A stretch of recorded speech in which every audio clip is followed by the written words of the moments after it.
দোয়া কুনুত পারেন না বলে যারা ভয়েতে বেতের নামাজই পড়েন না, তারা শুনেন তিনটা কাজ আপনার জন্য রয়েছে। এই তিনটা কাজ করলে বেতের নামাজের পরিপূর্ণ সওয়াব আপনি পেয়ে যাবেন। সুবহানাল্লাহি বিহামদি। ইসলাম যে কত সহজভাবে আপনাকে সমাধান দিয়েছে কল্পনা করতে পারবেন না। এই যে বেতের নামাজে যে দোয়া কুনুতটা আমরা পড়ি, এটা কিন্তু অনেকের মুখস্থ হয় না, যার কারণে অনেক বড় দেখে অনেকে বেতের নামাজই পড়ে না যে আমি দোয়া কুনুত পারি না, আমি কি বা পড়বো। অথবা অনেকে এমন রয়েছে বেতের নামাজে দাঁড়িয়ে দোয়া কুনুতের সময় চুপ করে থাকে, একটা শব্দ করে না, এরকম আছে অনেকে। তো এরকম কোনোটাই মাধ্যমেই আপনার কিন্তু দোয়া কুনুতের যে হক এটা আদায় হচ্ছে না। এবং বেতের নামাজ এটা কিন্তু ওয়াজিব একটি নামাজ, এই নামাজকে আপনি ইচ্ছা করে ছেড়ে দিতে পারবেন না, এবং ওয়াজিব সবসময় চাইলে আপনি তরক করতে পারবেন না। এই জন্য বেতের নামাজ গুরুত্বপূর্ণ।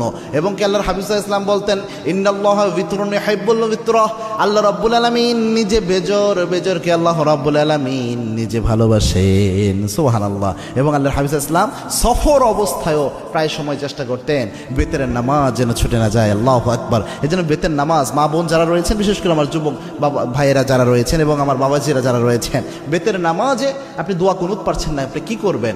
প্রথম যদি আপনি দোয়া কুনুত না পারেন তাহলে আপনি যে দোয়াটা পড়বেন, রব্বানা আতিনা ফিদ দুনিয়া হাসানাহ ওয়া ফিল আখিরাতি হাসানাহ ওয়া কিনা আযাবান নার। এই যে আয়াতের একটা অংশ, একটা দোয়া আল্লাহ রাব্বুল আলামিন দিয়েছেন, এই দোয়াটা আপনি প্রথম পড়ার চেষ্টা করবেন। বেতের যে সময়টা এই দোয়া পড়বেন, রব্বানা আতিনা ফিদ দুনিয়া হাসানাহ ওয়া ফিল আখিরাতি হাসানাহ ওয়া কিনা আযাবান নার। এটা পারলেন না ধরেন আপনি, তখন আপনি কি পড়বেন? আল্লাহুম্মা গফিরলি, আল্লাহুম্মা গফিরলি, আল্লাহুম্মা গফিরলি। এটা বারবার আপনি পড়তে থাকবেন, তাহলেও দেখবেন ইনশাআল্লাহ বেতরের হক আদায় হবে। 3 নাম্বার হচ্ছে আপনি পড়বেন আস্তাগফিরুল্লাহ, আস্তাগফিরুল্লাহ, আস্তাগফিরুল্লাহ। এই তিনটার যে কোনো একটা যদি আপনি পড়েন, আশা করা যায় ইনশাআল্লাহ বেতরের হক সাময়িকভাবে আদায় হবে। তবে এটা এই সময় পর্যন্ত, যতদিন পর্যন্ত আপনার মুখস্থ না হয়। আপনি চেষ্টা করতেছেন মুখস্থ করার জন্য, পাশাপাশি এটা দিয়ে চালায়া যাবেন। এটা আপনি সারা জীবন করবেন, এটা কিন্তু হবে না। দুনিয়ার সব আপনি মুখস্থ করতে পারেন, মাথায় রাখতে পারেন, আর যেটা মৌলিক একটা বিষয় ইসলামের, এটা মাথায় রাখতে পারবেন না, এটা কিন্তু হতে পারে না। এই জন্য চেষ্টা করবেন যত দ্রুত সম্ভব কয়েকদিন রিডিং পড়েন, রাতের বেলায় ঘুমানোর আগে দোয়া কুনুতটা রিডিং পড়েন, দেখবেন ইনশাআল্লাহ আস্তে আস্তে মুখস্থ হয়ে যাবে। আল্লাহ রাব্বুল আলামিন আমাদের আমল করার তৌফিক দান করুন। আল্লাহুম্মা আমিন। নাউজুবিল্লাহ শব্দের অর্থ কি? আমি আল্লাহর কাছে আশ্রয় চাই। আস্তাগফিরুল্লাহ শব্দের অর্থ কি? আমি আল্লাহর কাছে ক্ষমা চাই। আল্লাহু আকবর শব্দের অর্থ কি? আল্লাহ মহান বা আল্লাহ সর্বশ্রেষ্ঠ। মাশাআল্লাহ শব্দের অর্থ কি? আল্লাহ যেমনটি চেয়েছেন। জাযাকাল্লাহ শব্দের অর্থ কি? আল্লাহ তাআলা আপনাকে উত্তম প্রতিদান দিন। আসসালামু আলাইকুম এর অর্থ কি? আপনার মৃত্যু হোক। সালাম আলাইকুমের অর্থ কি? উটের নাড়ি ভুঁড়ি আপনার জন্য। সালাম আলাইকুম এর অর্থ কি? আপনার ওপর গজব পড়ুক। আসসালামু আলাইকুমের অর্থ কি? আপনার ওপর আল্লাহর শান্তি বর্ষিত হোক। চৌধুরী শব্দের বাংলা অর্থ কি? 4 অঞ্চলের প্রধান। শিকদার শব্দের বাংলা অর্থ কি? জমিদারের সহকারী। খন্দকার শব্দের বাংলা অর্থ কি? ধর্মীয় জ্ঞান সম্পন্ন ব্যক্তি। শেখ শব্দের বাংলা অর্থ কি? জ্ঞানী বা পণ্ডিত। খান শব্দের বাংলা অর্থ কি? নেতা বা শাসক। মৃত্যুর পর শ্বাসযন্ত্র কতক্ষণ জীবিত থাকে? 4 ঘন্টা। মৃত্যুর পর মস্তিষ্ক কতক্ষণ জীবিত থাকে? 20 মিনিট। মৃত্যুর পর কিডনি কতক্ষণ জীবিত থাকে? 26 ঘন্টা। মৃত্যুর পর চুল কতক্ষণ জীবিত থাকে? 6 ঘন্টা।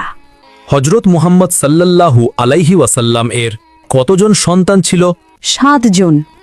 জাকারিয়া আলাইহিসসালামের কতজন সন্তান ছিল? 4 জন। দাউদ আলাইহিসসালামের কতজন সন্তান ছিল? 4 জন। সুলাইমান আলাইহিসসালাম এর কতজন সন্তান ছিল? 4 জন। মানুষ মৃত্যুবরণের 40 দিন পর তার রুহু বাড়িতে আসে, এটি কেমন বিশ্বাস? প্রচলিত কুসংস্কার। মাজারে ও পীরের দরবারে সিজদা করার বিধান কি? হারাম। বান্দার কোন আমলে আল্লাহ তাআলা সবচেয়ে বেশি খুশি হয়? তওবা করা। একজন মুসলিমের ওপর সর্বপ্রথম ওয়াজিব কি? তাগুতকে অস্বীকার করা।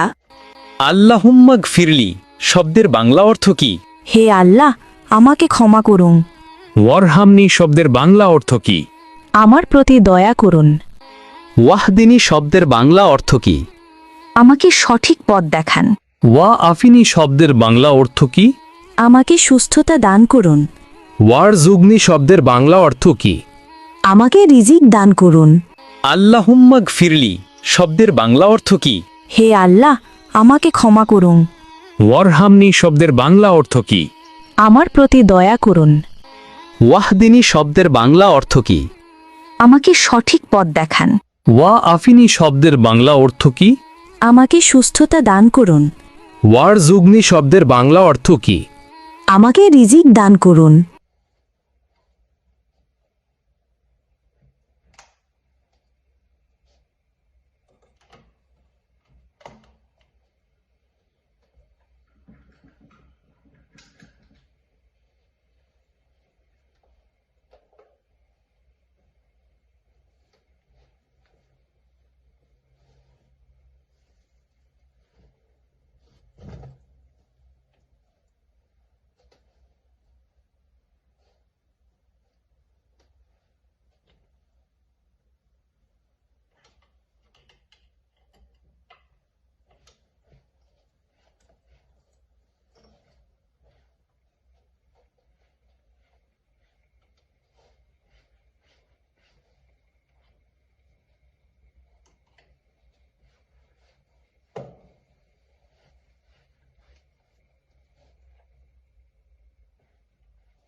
خلي هذه عشان الشعر ما بيكون